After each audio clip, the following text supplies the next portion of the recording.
The morning rush at Rosie's cafe was in full swing when Sarah Mitchell first saw them. She was wiping down the counter, her blonde hair pulled back in its usual neat bun, when two children appeared at the window. A boy, maybe 12 years old, holding the hand of a little girl who couldn't have been more than 5. Both of them were thin, their clothes worn and dirty, their faces smudged with grime. Sarah had been working at Rosie's for 8 years. At 34, she knew the rhythms of the neighborhood, recognized the regulars, understood which customers would leave, generous tips and which would nurse a single coffee for 3 hours. She'd seen plenty of people down on their luck come through those doors. This was a working-class neighborhood, after all, where people struggled to make ends meet and kindness was often the only currency anyone had in abundance. But something about these two children tugged at her heart in a way she couldn't quite explain. The boy was looking at the pastries in the display case with an expression Sarah recognized. It was the look of someone who was hungry. Really hungry, but trying hard not to show it. The little girl was leaning against him, her head on his shoulder, her eyes half closed with exhaustion. Sarah set down her cleaning rag and walked over to the door. She opened it and stepped outside into the cool autumn morning. "Hi there," she said gently, crouching down so she was at their eye level. "Are you two okay?" The boy's eyes went wide with something like fear. He pulled his sister closer. "We're fine, ma'am. We're waiting for our mom." It was a lie. Sarah could hear it in the way his voice wavered, see it in the way he wouldn't quite meet her eyes. But she didn't call him on it. "Well, while you're waiting, why don't you come inside where it's warm?" "You both look cold." "We don't have any money," the boy said quickly. "We're not begging or anything. We're just looking." "I didn't think you were begging," Sarah said softly. "I'm Sarah and I work here." "What are your names?" The boy hesitated, then seemed to decide she wasn't a threat. "I'm Danny. This is my sister Emma. Nice to meet you both. Come on inside, Danny and Emma. At least get warm while you wait for your mom." Danny looked uncertain, but the little girl was shivering in the morning chill. Finally, he nodded and followed Sarah into the cafe. Inside, Sarah led them to a booth in the back, away from the other customers. "You two sit tight for just a minute, okay?" She went to the kitchen and came back with 2 steaming cups of hot chocolate topped with whipped cream, and 2 plates piled with scrambled eggs, toast and bacon. She set them down in front of the children. "On the house," she said when Danny started to protest. "Can't have people waiting outside my cafe looking hungry. Bad for business." She winked at Emma, who gave her a small, tentative smile. Sarah watched from behind the counter as the children ate. They were trying to be polite, trying not to wolf down the food, but she could see how hungry they were. Emma held her hot chocolate with both hands, her eyes closing in contentment at the warmth. When the breakfast rush slowed down, Sarah slid into the booth across from them. "So," she said casually, "do you two live around here?" Danny's guard went back up immediately. "Yeah, just a few blocks away." "And your mom?" She's working. She works a lot." Sarah nodded, not pushing. "What about school? Don't you have school today?" Danny's face fell. "It's Saturday." "So it is," Sarah said, though she knew perfectly well what day it was. She was trying to figure out their story, piece together what was really going on. "Tell me, Danny, how long have you and Emma been on your own?" The boy's composure cracked. His eyes filled with tears that he furiously blinked away. "Please don't call anyone. Please. They'll separate us." "Emma and me, we need to stay together." Sarah's heart broke. "What happened to your parents, sweetheart?" "Mom died 6 months ago," Danny whispered. "Car accident." "And our dad?" "We never knew him. Mom said he left before Emma was born." "What about other family? Grandparents? Aunts or uncles?" Danny shook his head. "Mom didn't have anybody. It was just us." "So where have you been living?" "We had an apartment. But the landlord kicked us out last month when we couldn't pay rent. We've been around, staying in different places. I take care of Emma. I make sure she's safe." He said it with such fierce determination, this 12-year-old boy trying to be a parent to his little sister. Sarah felt tears prick her own eyes. "Danny, listen to me. You're doing an amazing job taking care of your sister, but you're 12 years old. You shouldn't have to do this alone. If I call social services, they'll put us in foster care. They might not keep us together. Emma needs me. I'm all she has. Sarah thought about her own life. She lived alone in a small apartment above a bookstore. She'd never married, never had children. Her parents were gone, and her only sister lived across the country.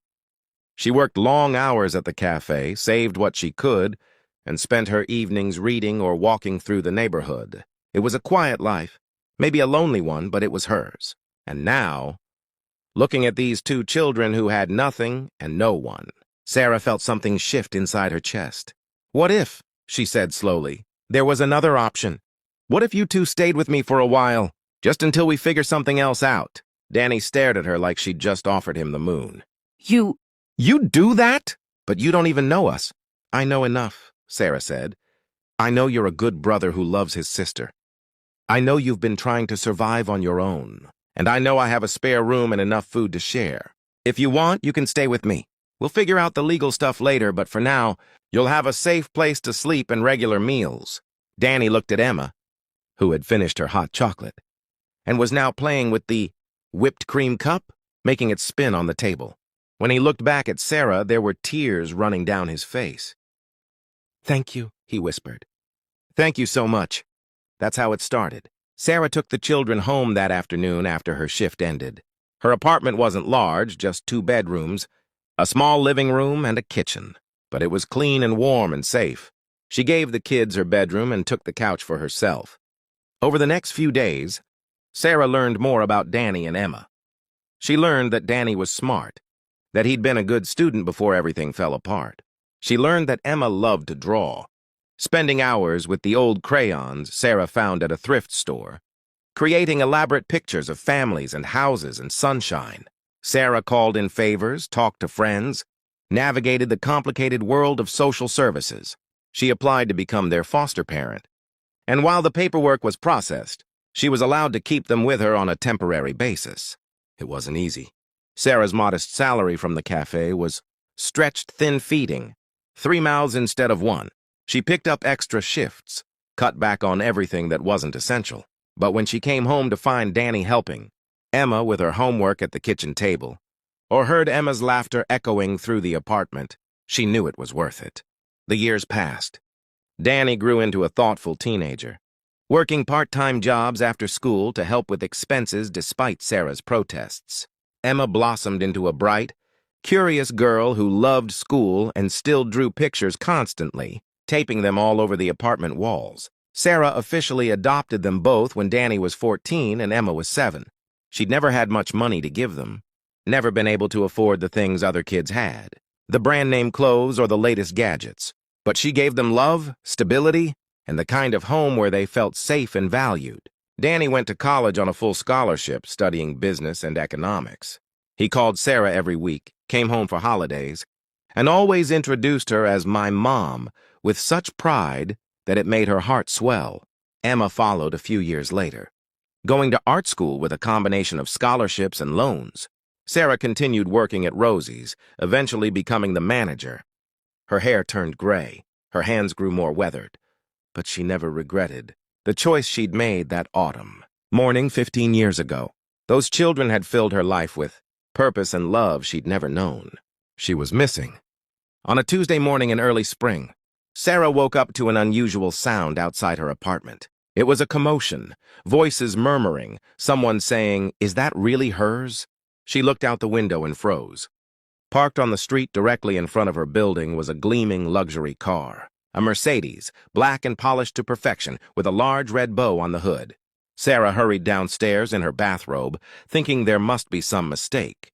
Cars like that didn't appear in neighborhoods like hers. But as she approached, she saw the envelope tucked under the windshield wiper with her name on it. Her hand shook as she opened it. Inside was a letter in Danny's handwriting. "Dear Mom," it read, 15 years ago, you saw 2 scared, hungry kids and you didn't look away. You didn't call the authorities and wash your hands of us. You took us home. You gave us everything you had, even when it meant you had nothing left for yourself. You worked extra shifts so Emma could have art supplies. You stayed up late helping me study. You made us feel like we mattered, like we were worth something. You saved our lives and you gave us a future. I graduated from business school and started a company 3 years ago. It's done well. Better than I ever dreamed. And the whole time I've been saving, investing, building, because I wanted to be able to do for you what you did for us. This car is just the beginning. Emma and I have also bought you a house. A real house with a yard and enough space for all of us to visit. We've set up an account so you never have to worry about money again. You can retire from Rosie's if you want, or keep working if it makes you happy, but it'll be your choice. You gave us choices, Mom. You gave us everything. Now it's our turn to take care of you. We love you more than words can say. Love, Danny and Emma. Sarah stood on the sidewalk, the letter in her hand, tears streaming down her face. Neighbors had gathered, watching and whispering. Mrs. Chen from the corner store came over and put an arm around her shoulders. That's some gift, Mrs. Chen said softly. It's not about the car, Sarah managed to say through her tears. It's about... They remember. They remember where they came from, and they're grateful. Her phone rang. It was Danny, with Emma on the line too. Both of them talking at once, excited and happy, telling her about the house, about how they'd worked together to make this happen, about how they wanted her to have the life she deserved. You already gave me that, Sarah told them, her voice thick with emotion. The day you two came into my life, that was the day I got everything I could ever want. Well, now you get to have that and a really nice car, Emma said, and Sarah could hear the smile in her voice. That evening, after Sarah had called in to work with a shaky voice to say she needed the day off, Danny and Emma arrived.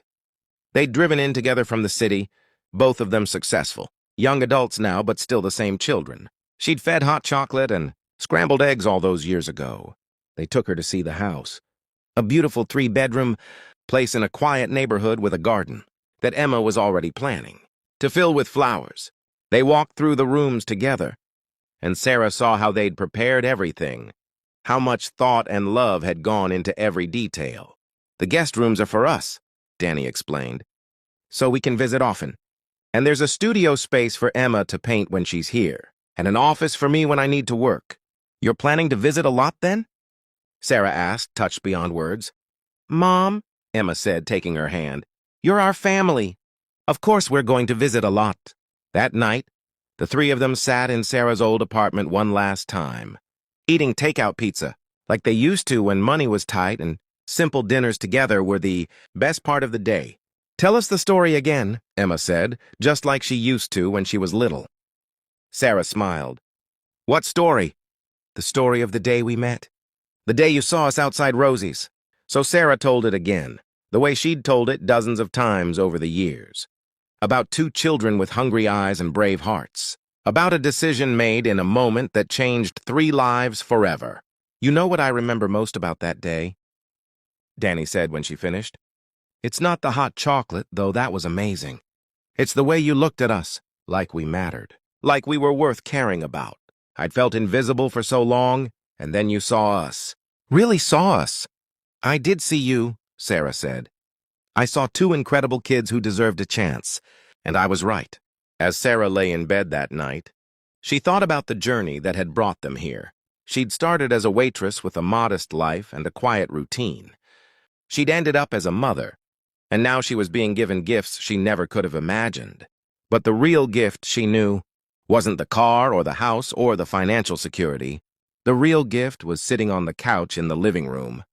2 young adults who called her Mom, who'd grown up to be kind and generous and successful, not despite their hard beginnings, but because they'd learned that love and kindness mattered more than anything else. A small act of compassion, feeding 2 hungry children on a cold autumn morning, had rippled out across 15 years and changed everything. Sometimes the simplest choices are the ones that matter most. Sometimes opening your door and your heart to someone in need doesn't just save their life, it enriches your own in ways you never saw coming. Sarah had fed 2 orphans because it was the right thing to do, because she couldn't look away from children in need. She'd never expected anything in return. But life has a way of circling back, of rewarding kindness with kindness, of taking the love you give and multiplying it in ways you never imagined. And 15 years later, Sarah Mitchell understood that the luxury car outside her home wasn't just a gift. It was a testament to the truth she'd always believed in, that love matters, that kindness counts, that the choice to help someone when they need it most can change the entire trajectory of a life. She'd given 2 children a home, They'd given her a family. And in the end, that was worth more than anything money could buy.